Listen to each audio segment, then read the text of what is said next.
Buenas tardes, somos el equipo 4 conformado por la doctora Kenia Johanna y una servidora, la doctora Alicia.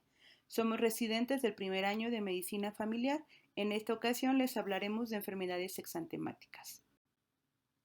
Los tópicos a realizar son varicela, sarampión, escarlatina, eritema infeccioso, exantema súbito, pie, mano, boca y rubeola. Los objetivos son saber cuáles son los datos epidemiológicos y etiopatogénicos de cada una, conocer cada una de las características clínicas que se presentan, conocer cuáles son las pruebas del laboratorio y gabinete si es que contamos con ellas y nos va a permitir llegar a un diagnóstico oportuno, conocer el tratamiento oportuno para evitar complicaciones posteriores y así poder realizar un diagnóstico diferencial entre cada una de ellas. Empecemos entonces por varicela. La varicela es una enfermedad infectocontagiosa ampliamente distribuida en el mundo. Es producida por el virus de varicela zoster. Es la infección exantemática más frecuente. Se considera es la enfermedad propia de la infancia. Habitualmente es benigna, pero no obstante presenta complicaciones. Se informan tasas de complicaciones que van de 40.7 a 83.3%, así como de una mortalidad de 2 a 3 por cada 100.000 enfermos en los hospitales pediátricos. En relación a la epidemiología, sabemos que es variable y va a depender del clima, de la densidad poblacional, el riesgo de exposición que va a estar vinculado con la vacunación universal contra la varicela. Se tiene que en países con clima templado, sin vacunación, casi todos los individuos contraen la infección antes del comienzo de la edad adulta. 10% va a permanecer susceptible. La incidencia es mayor en los menores de 15 años, principalmente entre 1 a 4 años de edad. En países con clima tropical, se contrae a edad. La incidencia mundial se estima en 60 millones de nuevos casos al año, donde 57 millones corresponderían a niños. La incidencia global en América Latina y el Caribe en menores de 15 años fue de 42.9 casos por cada 1.000 individuos. Las complicaciones más frecuentemente reportadas fueron infecciones cutáneas, respiratorias y problemas neurológicos. La presentación es endémica con periodos epidémicos con ciclos de 3 a 4 años. En cuanto a la epidemiología local, entre el 2000 y 2013, el número total de casos notificados fue de 4.154.265, con un promedio anual de 296.733, más o menos 51.371, donde 1.645.120 fueron hombres con un promedio anual de notificación de 149.556, siendo 1.606.076 mujeres con un promedio anual de 146.007. La distribución es por grupo etario, donde los grupos más afectados fueron los menores de 9 años, en los que se concentró 57% de la notificación acumulada, en donde menores de 1 año tenían el 7%, de 1 a 4 años 29.6%, de 5 a 9 años 27.3%. Seguidos de niños de 10 a 14 años con un 12.4%, adolescentes de 14 a 19 años con 6.5%. Se presentaron porcentajes menores en la población de 20 a 24 años con 6.3%, 25 a 44 años 10% y en 45 años en adelante la notificación fue menor a 1%. La etiología y la patogenia. Sabemos que la enfermedad del varicela va a estar transmitida o va a ser causada por el virus de la varicela zoster, que pertenece a la familia de herpevirus con un género de varicelovirus y una subfamilia alfa herpesviridae, también que es causante del herpes zóster. El virus de la varicela es un herpes humano 3. El tamaño del virus es de 150 a 200 nanómetros y tiene una envoltura lipídica con espículas de glicoproteínas. La cápside desnuda tiene un diámetro de aproximadamente 90 a 95 nanómetros. El ADN entonces contiene 120.000 pares de bases o aproximadamente 80 megadaltons y codifica unas 75 proteínas, incluidas las proteínas reguladoras y estructurales del virión y las glicoproteínas de la envoltura. La replicación del virus del zóster generalmente implica la síntesis de una timidina quinasa viral, lo que hace que el virus sea susceptible a la inhibición por el aciclovir y los agentes antivirales relacionados.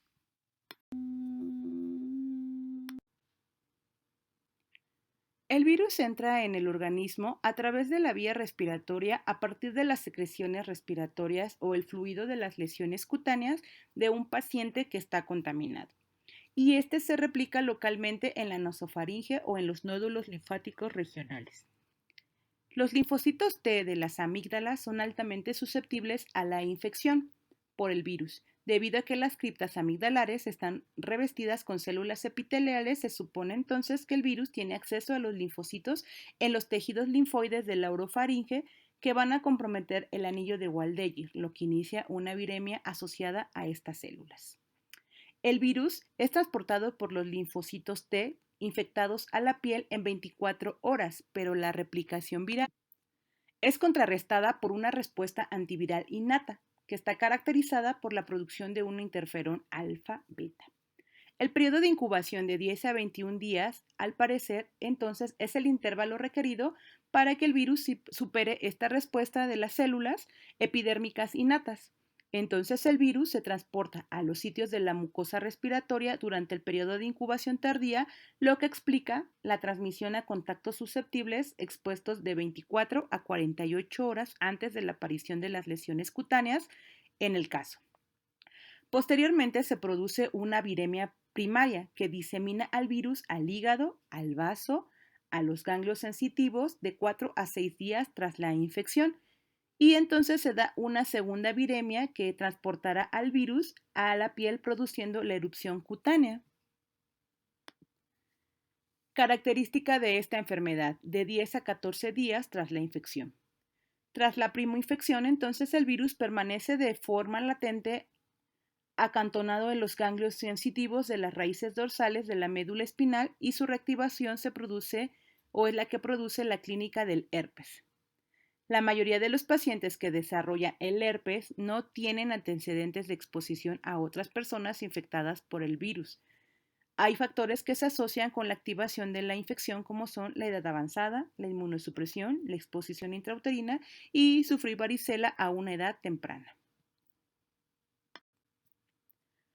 Como ya vimos, la transmisión del virus es de una persona a otra, ya sea al expulsarse mediante la tos o los estornudos o por contacto directo con las lesiones cutáneas. Va el periodo de incubación de 10 a 21 días. Los síntomas generalmente comienzan entre 14 y 16 días después de la exposición. La varicela es una enfermedad muy contagiosa, capaz de contagiar desde 2 días antes de la erupción, de manera que entre el 80 al 90% de quienes conviven lo van a contraer. Se dice entonces que quienes adquieren la enfermedad a partir de otro familiar suelen presentar formas más graves que los primeros casos. En el periodo prodrómico se va a presentar un cuadro muy semejante a un cuadro gripal.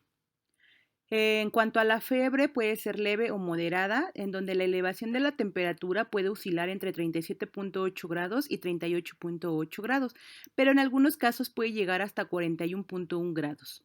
Hay también dolor de cabeza, malestar general, pérdida de apetito, vómitos y en ocasiones dolor abdominal leve. Posteriormente aparece un exantema macular autolimitado, a veces con compromiso de mucosas o enantema, que rápidamente evolucionan a pápulas. Luego a vesículas, las cuales suelen aparecer primero en el tronco, la cara, el cuero cabelludo y se van a extender después por todo el cuerpo. Estas van a estar llenas de líquido durante 3 a 4 días.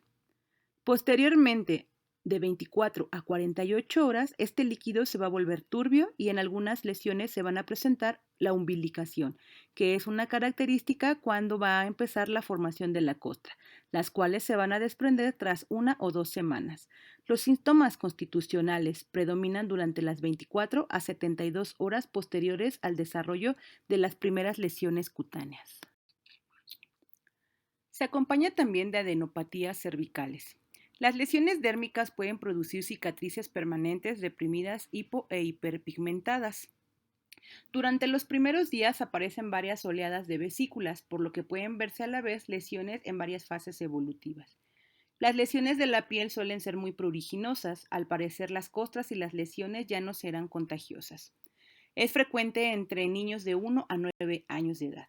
La infección en adolescentes y en los adultos suelen ser más severas y tienen mayor riesgo de complicaciones.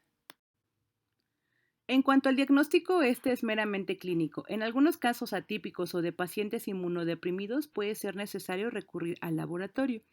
Se dividen en métodos biológicos directos o indirectos. Los directos son basados en cultivo viral a partir del líquido de vesículas o su visión directa a microscopio electrónico.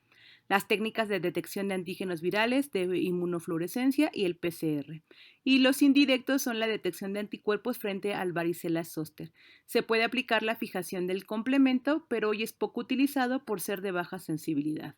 Las técnicas de ELISA son las más sensibles de anticuerpos fluorescentes frente a los antígenos de membrana, que son los AMA. Como les había comentado, varicela también presenta algunas complicaciones. Las más frecuentes son las infecciones de la piel y del tejido subcutáneo, también denominada impeteginización, que son producidas por el rascado de las lesiones. Hay una sobreinfección bacteriana de las lesiones cutáneas causadas con mayor frecuencia por el Staphylococcus aureus y por el estreptococo del grupo A, pero también es posible encontrar linfadenitis y abscesos subcutáneos. La celulitis de los tejidos blandos del cuello puede provocar edema grave que compromete vías respiratorias. Otra complicación es la varicela gangrenosa, que se considera potencialmente mortal y está asociada con la presencia de piógenes, productor de exotoxina. Se manifiesta como eritema, calor y dolor en la piel alrededor de una sola lesión de varicela, que aumenta rápidamente de tamaño en pocas horas y a menudo es de color rojo oscuro. Este edema extenso es perilesional y produce fascitis necrosante. Otra complicación es la neumonía, la cual puede progresar a insuficiencia respiratoria en pacientes que cursan con tos, cianosis y disnea de inicio de 1 a 6 días, en promedio 3 días, posterior al inicio de la erupción, asociado con hallazgos infiltrados bilaterales difusos con pequeñas densidades nodulares. Las complicaciones neurológicas son la segunda indicación más común para la hospitalización de niños inmunocomprometidos, teniendo en cuenta que la incidencia de la morbilidad del sistema nervioso central es más alta en pacientes menores de 5 años y mayores a 20 años. Dentro de las manifestaciones neurológicas se describen la ataxia cerebelosa aguda, la encefalitis, la meningitis, las convulsiones aisladas, el síndrome de Guillain-Barré, la mielitis transversa, accidente cerebrovascular isquémico, ocurriendo en la mayoría de los casos entre 2 a 6 días después del inicio de la erupción. Otras complicaciones son la segunda y sucesivas reapariciones, es decir, el herpes zóster. Se dice que es más grave cuanto mayor es la edad del afectado, sobre todo por la posible neuralgia posherpética, que es un dolor a veces de intensidad terrible que puede quedar en las zonas afectadas de la piel. Otras complicaciones descritas incluyen la hepatitis por varicela, la cual generalmente es subclínica. Hay trombocitopenia aguda que generalmente ocurre entre 1 a 2 semanas después de la varicela y se asocia a petequias, lesiones cutáneas purpúricas, hemorragia en las vesículas, epistaxis, hematuria y hemorragia gastrointestinal. La varicela congénita es una de las complicaciones neonatales, sin embargo, solo se presenta en pacientes cuyas madres han presentado la infección antes de las 20 semanas de gestación, asociado a anormalidades en el recién nacido, tales como alteraciones en el peso, hipoplasia de las extremidades, cicatrices en la piel, atrofia muscular, encefalitis, atrofia cortical, corioretinitis y microcefalia.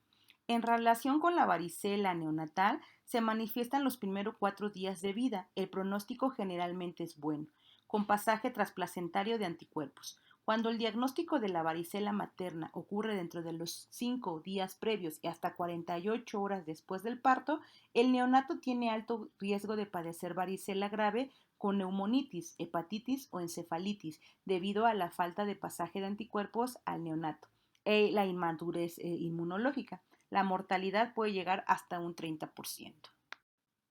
En cuanto al tratamiento, la higiene es fundamental, dado que la principal complicación es la sobreinfección bacteriana.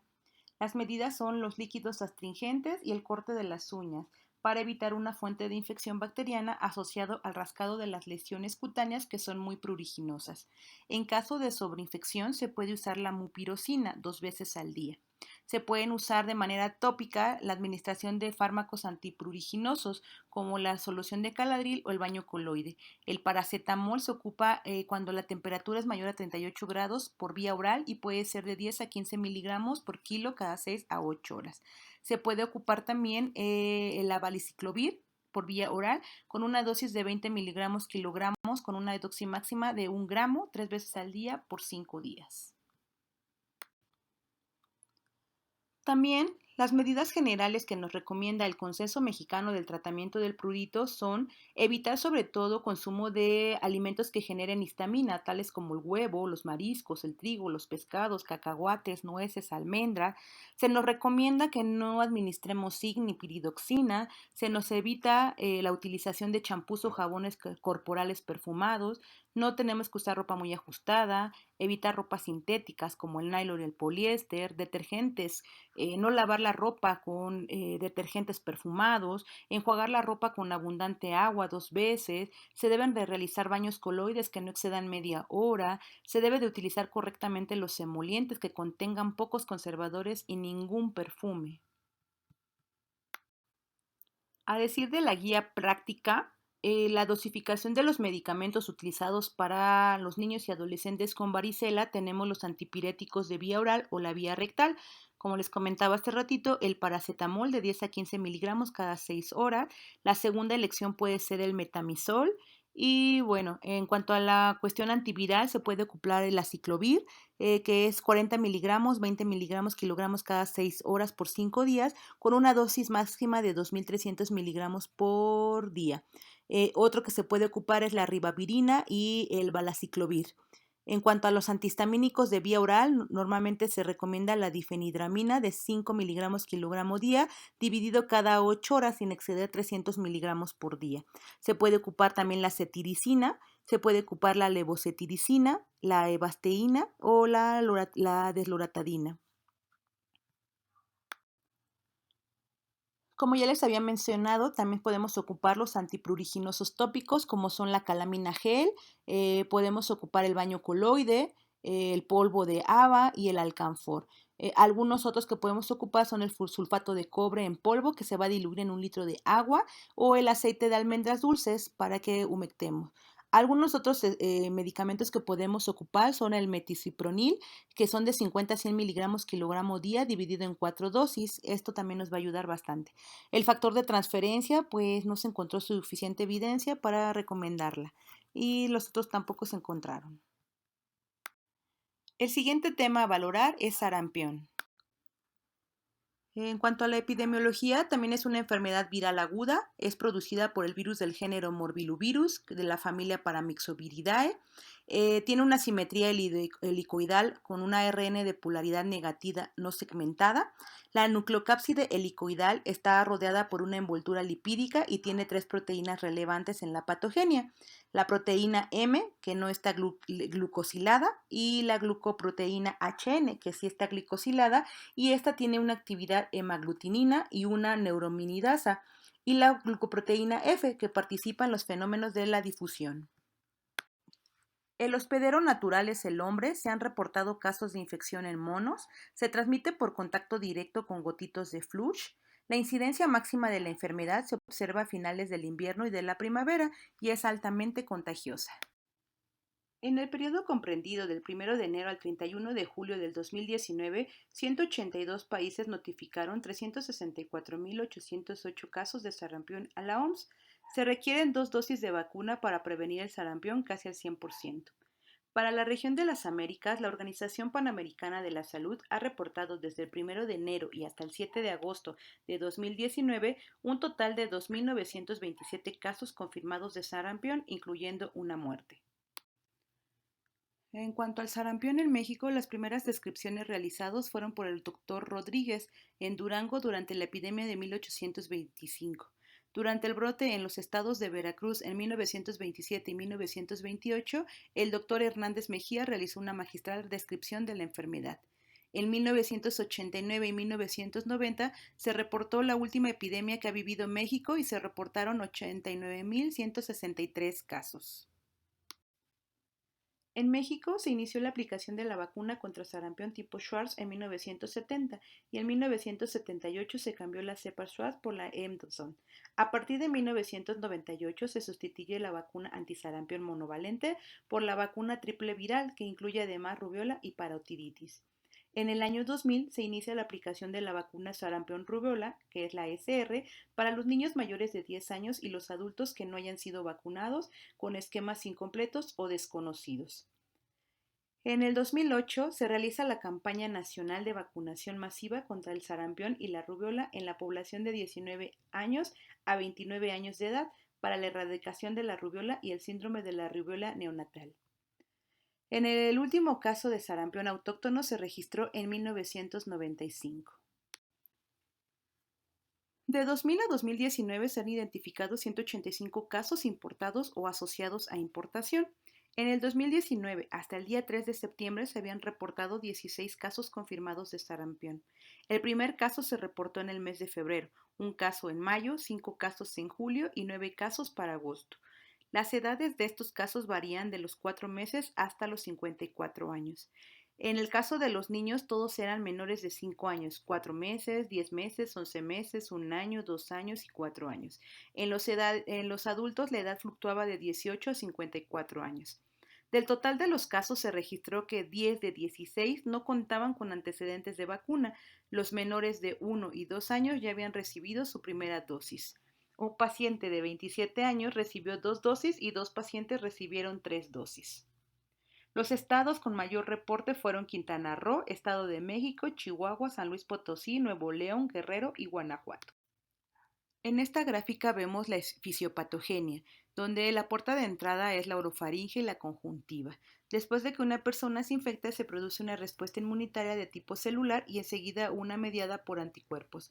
Esta suele coincidir con la aparición del exantema. El virus se une a la proteína CD46, que es una proteína cofactor de membrana, que se encuentra en la mayor parte de los tipos celulares, a la nectina 4 de las células epiteliales y también a la CD150, una molécula de activación de señales en el linfocito, que se expresan los linfocitos T y B activados. Después de la replicación local del virus en las células epiteliales se dañan las vías respiratorias. El virus infecta los monocitos y los linfocitos y se disemina por el tejido linfático mediante la viremia asociada con las células. Se replican los linfocitos y en las células dendríticas. Así es como ocurre una infección en la conjuntiva, las vías urinarias, los pequeños vasos sanguíneos, los sistemas linfático y el sistema nervioso central. El periodo de incubación es de 7 a 21 días. El contagio ocurre 4 días antes y la transmisibilidad se extiende hasta 4 días después de comenzar. Se libera el virus, se hace una viremia secundaria, el virus se desarrolla en los macrófagos y los linfocitos, se hace una afectación de la mucosa con el periodo catarral y, como decíamos, la erupción. Las lesiones que se van a presentar son las de tipo enantema, que son lesiones papulares que son irregulares, de tipo granular, color rojizo, con el centro blanco azuláceo o blanco grisáceo. Estas son las manchas de Koplik, que aparecen básicamente en la cara interna del carrillo a nivel del primero o segundo molar inferior y en el velo del paladar y la mucosa oral, que son las lesiones patognomónicas de la enfermedad. Se observan de 2 a 3 días antes de que aparezca el exantema característico y desaparecen al iniciar el exantema dejando una lesión eritematosa. El exantema maculopapular es producido por los linfocitos T dirigidos contra las células endoteliales infectadas por el virus del sarampión que revisten el interior de los pequeños vasos sanguíneos.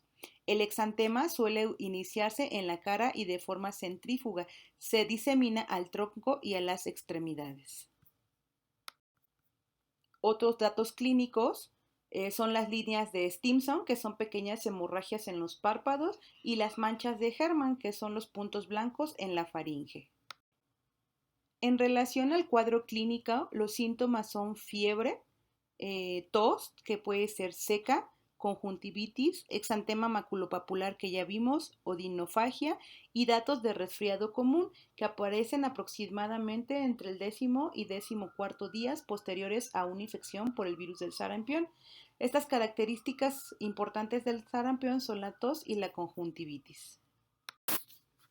El sarampión se caracteriza por 4 etapas secuenciales debidamente definidas con una duración de 2 a 3 semanas. La primera etapa sería la infección e incubación. Durante los primeros 10 a 14 días después de contraer la infección, el virus del sarampión se incuba. Durante este lapso no genera ni síntomas ni signos. La siguiente fase es la prodrómica o catarral, que tiene signos y síntomas inespecíficos. Hay fiebre leve a moderada que puede alcanzar hasta 40 grados centígrados y puede durar de 1 hasta 7 días. Hay tos que es constante y de igual manera puede durar de 1 hasta 2 semanas. Se presenta resfriado, una conjuntivitis que esta va a ser más intensa en los adultos y se va a asociar sobre todo al edema palpebral. Va a haber fotofobia y odinofagia. En cuanto a la fase aguda es donde aparece la erupción cutánea. Aparece de 3 a 4 días posteriores al inicio de la fiebre. El exantema es maculopapular eritematosa de 0.1 a 1 centímetro de diámetro. La distribución es cefalocaudal, primero el rostro, zona frontal debajo de la línea de la implantación del cabello y detrás de los pabellones auriculares, nunca las zonas pilosas. Se va a diseminar a través de los brazos, troncos, muslos, piernas y pies. Al mismo tiempo, la fiebre aumenta rápidamente y suele alcanzar los 40 a 41 centígrados. El exantema palidece y desaparece al mismo tiempo en el mismo orden en el que apareció.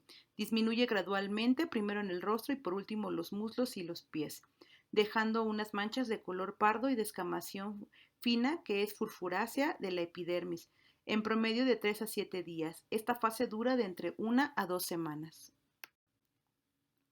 El periodo de contagiosidad y transmisibilidad. En relación al diagnóstico, en la actualidad se fundamenta en 3 elementos. El diagnóstico clínico, que está basado en el cuadro clínico que ya les mencioné, el epidemiológico y del laboratorio. En un paciente con el cuadro clínico se deben de investigar los factores de riesgo epidemiológico, como los contactos, los viajes, todo lo relacionado con posibles causas por las cuales se pudo contraer. La confirmación del laboratorio es crucial. Se debe tomar muestra de sangre a cada paciente en el que se sospecha la infección por sarampión en el primer contacto. La detección de los anticuerpos IgM específicos del virus del sarampión es la prueba de elección. La definición operacional de la OMS es exantema maculopapular generalizado, fiebre mayor a 38 grados que vaya acompañado de tos, coriza y conjuntivitis.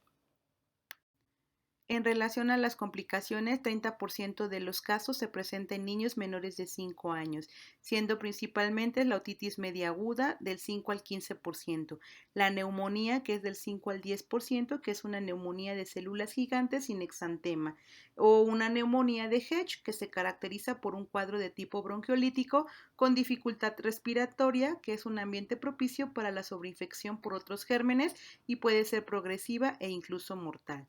También se presenta la laringitis obstructiva, ocasionalmente diarrea aguda y una de las complicaciones muy graves es la encefalitis postinfecciosa, que se da en 1 por cada 1000 casos. Tiene un igual valor de 1 por 1000 casos y se reconoce para su letalidad. Las más frecuentes se registran en los países subdesarrollados o con desnutrición o con inmunosupresión. El tratamiento nos menciona que debe de haber una buena alimentación con aporte adecuado de líquidos orales, así como frutas de alto contenido en vitaminas A y C. Se debe de hacer un control de la fiebre por medios físicos y se pueden utilizar antipiréticos como el paracetamol, 10 a 15 miligramos por kilogramo cada 6 a 8 días. Se puede utilizar la vitamina C, que está bien documentado que reduce la gravedad y la tasa de letalidad. Se debe de ocupar principalmente en desnutridos o con algún trastorno de la absorción intestinal. A decir de la OMS, la vitamina A se debe de utilizar en menores de 6 meses, 50.000 unidades en la primera dosis y en la segunda dosis 50.000 unidades.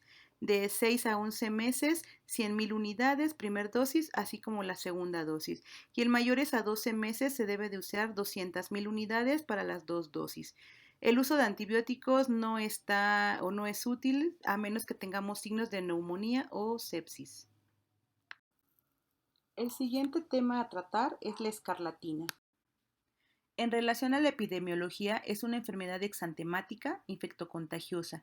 Se transmite de persona a persona al estornudar o toser. El contagio puede ser por enfermos o por portadores sanos. Presenta una distribución universal. Es frecuente en las zonas urbanas. Se asocia a infecciones faríngeas de heridas o quemaduras infectadas por estreptococos. Se presenta en hombres y mujeres por igual. En México se presenta en invierno y en climas templados. El 80% de los niños a los 10 años ya han desarrollado anticuerpos protectores contra exotoxinas del estreptococo beta hemolítico y es rara en menores de 2 años por la presencia de los anticuerpos de la madre. En relación a la patogenia, es producida por exotoxinas pirógenas del estreptococo beta hemolítico grupo A, que son los responsables del exantema. El estreptococo piógenes produce gran variedad de factores de virulencia entre los que se influyen potentes exotoxinas.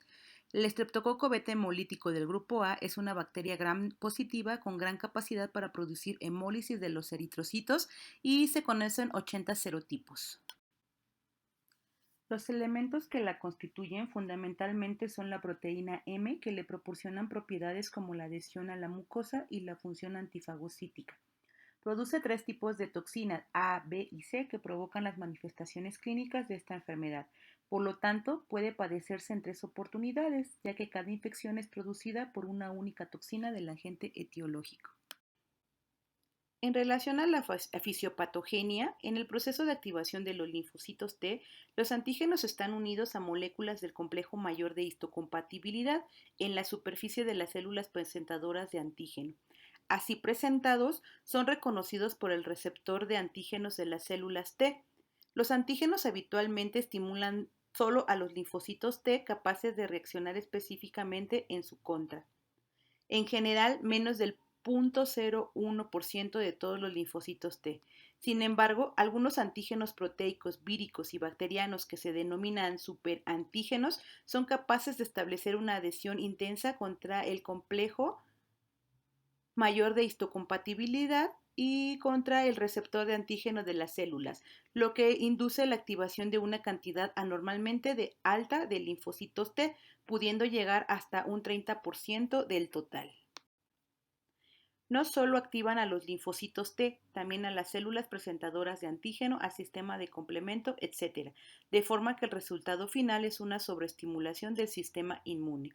La inmunidad frente a la infección estreptocócica se basa en el desarrollo de los anticuerpos opsonizantes contra la proteína M, de la que existen más de 100 tipos diferentes y es la base del serotipado actual del piógenes. Esta inmunidad es tipo específica y duradera, quizá indefinida, no protege contra infección por cepas con otros tipos de proteína M. Como consecuencia, se pueden padecer múltiples infecciones por diferentes serotipos de piógenes a lo largo de la vida. En relación al cuadro clínico, en cuanto a los síntomas, el periodo de incubación del estreptococo beta hemolítico del grupo A es 1 a 7 días. El inicio es brusco, presentándose fiebre de 39.5 grados centígrados de 2 a 4 días, que es el síntoma inicial. Disminuye paulatinamente para desaparecer después de una semana. Se puede presentar odinofagia, cefalea, náuseas, vómito, dolor abdominal y malestar general. En relación a los signos, hay presencia de faringe congestiva, eritema de la mucosa oral, manchas de Forchheimer y estas son máculas puntiformes rojas en la úvula y en el paladar duro y blando. Entre el día 1 y 2 se aprecia una capa blanca en el dorso de la lengua y hay pápulas que se encuentran enrojecidas y aumentadas de volumen. La capa blanca desaparece después de 2 a 3 días, dejando al descubierto las papilas rojas, es la que se presenta como lengua de frambuesa. Y en la imagen podemos ver las características. También se puede presentar adenopatías. En relación al exantema, se presenta después de las 12 a 48 horas después de la aparición de la fiebre. Las lesiones son maculopapulares de color rojo, asemejando quemaduras de sol con piel de gallina o piel en lija, y la textura es áspera. Primero se observan debajo de las orejas, pecho y axilas. Se extiende a troncos y extremidades en 24 horas. Las lesiones se acentúan en los pliegues de la piel, cuello, axilas, fosa anterocubital, pliegues inguinales y popítleos. Se presentan líneas de Pastia en pliegues, brazo e ingle. Persisten de 1 a 2 días después de la resolución de la erupción generalizada. Se debe a la ruptura de los capilares. También se presenta palidez peribucal. Hay una descamación de piel en axilas, ingles y punta de dedos, pies y manos. Inicia de 7 a 10 días, se presenta después de la resolución del exantema y puede continuar hasta 6 semanas. Se va a deber la extensión y la duración de la escamación es directamente proporcional a la intensidad del exantema. En relación al diagnóstico, el cultivo del exudado faríngeo. También se pueden ocupar las pruebas de detección rápida que se han usado en los últimos 15 años para detectar la presencia del estreptococo beta hemolítico del grupo A, el examen rápido de los antígenos y la pantalla de estreptococos para detectar la presencia del estreptococo sirve para iniciar el tratamiento antibiótico en forma temprana. Las pruebas rápidas tienen 70 a 90% de sensibilidad y 95% de especificidad. Las pruebas para detectar anticuerpos contra estreptococos se pueden realizar por inmunoaglutinación en látex y pruebas ELISA. Las pruebas para la detección de anticuerpos contra estreptococo beta hemolítico del grupo A que se usan con más frecuencia por su disponibilidad son las pruebas de antiestreptolicina O y la antideoxirribonucleasa B. En la escarlatina también el recuento sanguíneo completo de glóbulos blancos puede aumentar hasta 12.000 o 16.000, con diferencial del 95% de linfocitos polimorfonucleares. En la segunda semana se pueden encontrar eosinofilia hasta el 20%. Las complicaciones de la enfermedad escarlatina son neumonía, pericarditis, meningitis, hepatitis, glomerulonefritis, que en promedio se presenta 10 días después de la aparición de la escarlatina. La fiebre reumática se presenta entre 2 a 3 semanas después de la aparición de la escarlatina.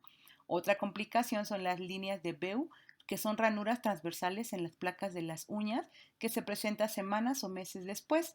También otra complicación es el efluvio telógeno, que es la pérdida del cabello. El tratamiento se va a dividir en no farmacológico y farmacológico. En lo no farmacológico vamos a mejorar las condiciones generales del paciente y prevenir las complicaciones. Debe de haber reposo relativo, debe de haber control térmico por medios físicos como primera opción. Los antipiréticos se van a usar solamente cuando no han funcionado los medios físicos. Debe de haber dieta completa y balanceada y debe de evitarse agregar polvos secantes como el polvo de haba, maicena. Esto por el gran riesgo de infección secundaria de la piel, sobre todo el impétigo. Para que un niño regrese a la escuela y se minimice el contagio, debe de haber recibido por lo menos 24 horas de tratamiento con antibiótico. En relación al tratamiento farmacológico, se recomienda el siguiente esquema antimicrobiano y bueno, se mencionan por orden de preferencia. El principal es la penicilina B, pero no se encuentra disponible en el cuadro de medicamentos del sector salud de México. En niños menores de 27 kilogramos se ocupan 250 miligramos 2 a 3 veces al día. En los niños mayores a 27 kilogramos y adolescentes, 500 miligramos de 2 a 3 veces al día. Son con una duración de 10 días. También se pueden ocupar la amoxicilina, que son 50 miligramos por kilogramo una vez al día y se puede ocupar máximo 1 gramo. La penicilina G benzatínica se va a ocupar en niños menores de 27 kilogramos, 600.000 unidades y en niños mayores a 27 kilogramos, 1.200.000 unidades. Va a ser intramuscular y van a ser una dosis. En cuanto a los niños que presentan alergia a la penicilina, la primera opción son las cefalosporinas, pero la cefalexina y el cefadroxil no se encuentran disponibles en el cuadro de los medicamentos básicos del IMSS. Ante la falta de estas cefalosporinas, pues bueno, se nos recomienda el uso de los siguientes medicamentos: clindamicina, 20 miligramos kilogramo por día, dividido en 3 dosis, con un máximo de 1.8 gramos por día, es vía oral por 10 días. Acitromicina, 12 miligramos kilogramo una vez al día, máximo 500 miligramos, se va a ocupar por 5 días. Y la claritromicina, que son 15 miligramos por kilogramo día, 2 veces al día, máximo 250 miligramos por dosis, y va a ser igual por 10 días.